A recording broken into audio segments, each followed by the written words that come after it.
મારા વાલા વિદ્યાર્થીઓ, આવેલ મહેમાનો, મનોહરભાઈ ઠાકર, હું તમને માતૃપિતૃઓ છે બે શબ્દ કહેવા માંગુ તો તમે ધ્યાનથી સાંભળો કે ગોળ વિના મોળો કંસાર, કે ગોળ વિના મોળો કંસાર, માતા વિના સૂનો સંસાર.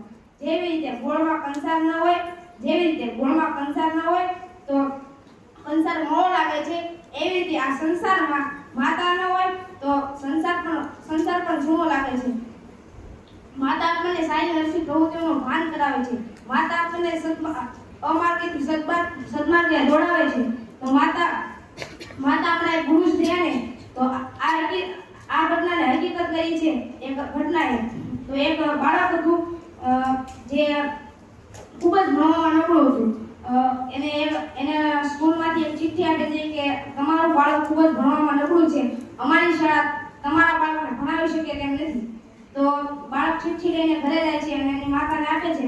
તો માતા કહે છે કે લાવો તારી ચિઠ્ઠી. માતાને ચિઠ્ઠી આપે છે તો માતા વાંચે છે કે તમારું બાળક ખૂબ જ નબળું હોય છે, અમે તમારા બાળકને ભણાવી શકતા નથી. તો માતા વાંચે છે અને માતા આ સાંભળીને ખૂબ જ દુઃખી થાય છે અને રડવા લાગે છે. તો બાળક પૂછે છે કે તું રડે છે શું કામ? આ ચિઠ્ઠીમાં લખ્યું છે શું એ તો મને કે. તો માં એમ કહે છે કે તું એટલો હોશિયાર છો કે તારી સ્કૂલવાળા તને ભણાવી શકે તેમ નથી, આજથી હું તને ભણાવીશ. માતા તેને ભણાવવાનું શરૂ કરે છે, તેને મોટો કરે છે અને સાથે સાથે ભણાવતા જાય છે. એક દિવસ માતાનું અવસાન થઈ જાય છે. બાળકને ખૂબ જ દુઃખ લાગે છે. બાળક તેના ભવિષ્ય ઉપર ધ્યાન આપે છે અને બાળક વિજ્ઞાનના ઘણા પ્રયોગો કરતો રહે છે અને એક દિવસ એને સફળતા મળે છે. તે બલ્બ બનાવે છે. એ વ્યક્તિ કોઈ બીજા નથી હોતા પણ થોમસ આલ્વા એડિસન હોય છે. જો ગુરુ પણ આ કામ કરી શકતા હોય તો માં પણ એક આવું કામ કરી શકે છે.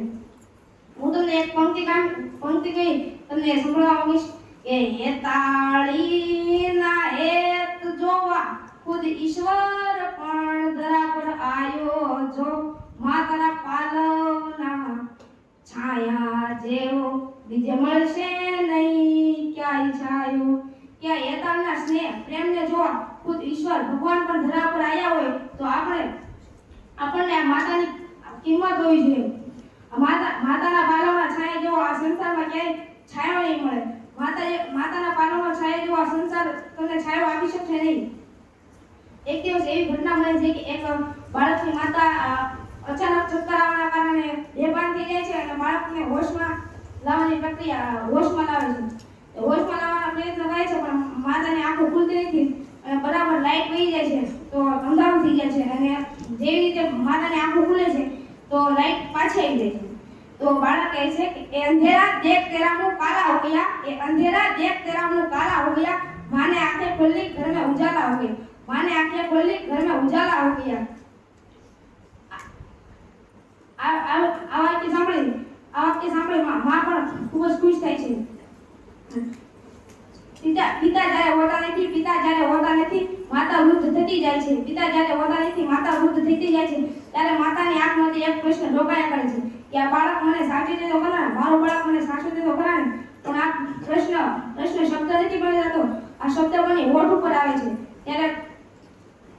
ત્યારે તો કેમ કરું મારી માના પણ એટલો તો મારા શબ્દમાં જો નથી. આ એ જ માં કે જેને મને ફૂલની પાકડી ફૂલની જેમ સાચી હોય, જેને મને ફૂલની બછડીએ ચાલતા શીખવાડ્યું. આ એ જ માં કે જે મને એના આદરણના જ્ઞાનમાં ડૂબાવી પછી સુધી આજે એમાં રાતે ઝપકીને જાગી જાય છે અને બોલવાનો પ્રયત્ન કરે છે પણ બોલી શકતી નથી. તે વિચારે છે કે બાળકનો હાથ મને દબાવતો નહીં દે. તો આ માતાનું આપણે સન્માન કરવું જોઈએ. આ માતા જ્યારે તમે નાના હતા ત્યારે તમે ભીને સૂતા તો તમને કોરે સુડાવતી. એવી રીતે આવું જ મહત્વ એક પિતાનું છે. તો પિતાના વિશે હું થોડુંક કહું છું. સપના તો મારા હતા પણ એને દિશા આપનાર મારા પિતા હતા. મારા તો ઘણા સપના હતા પણ એને યોગ્ય માર્ગદર્શન, એને દિશા, એનું સાચું માર્ગદર્શન મને મારા પિતા આપતા હતા. પિતા એક એવી વ્યક્તિ છે કે જેને મોતનો ડર નથી, પરંતુ એનો ડર લાગે છે કે જ્યારે હું નહીં હોઉં ત્યારે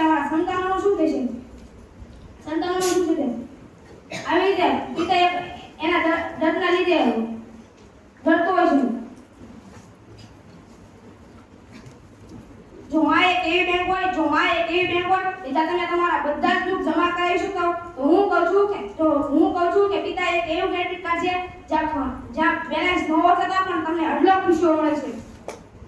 મારું સાહસ, મારી ઇજ્જત, મારું સન્માન અને મારા પિતા મારી તાકાત, મારી પૂંજી અને મારી ઓળખાણ છે.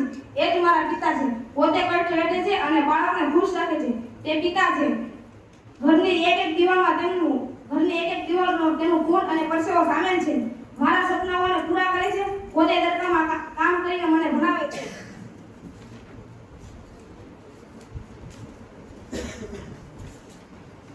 એક પિતા ક્યારેય પોતાના મોતથી ડરતો. તેઓ નવા વર્ષે એક જોડી કપડાં નથી હતા, પરંતુ પોતાના બાળકને દિવાળીના તહેવાર પર એક જોડી કપડાં અપાવે છે. પોતે ફાટેલા તૂટેલા કપડાં પહેરે છે અને બાળકોને નવા કપડાં પહેરાવે છે.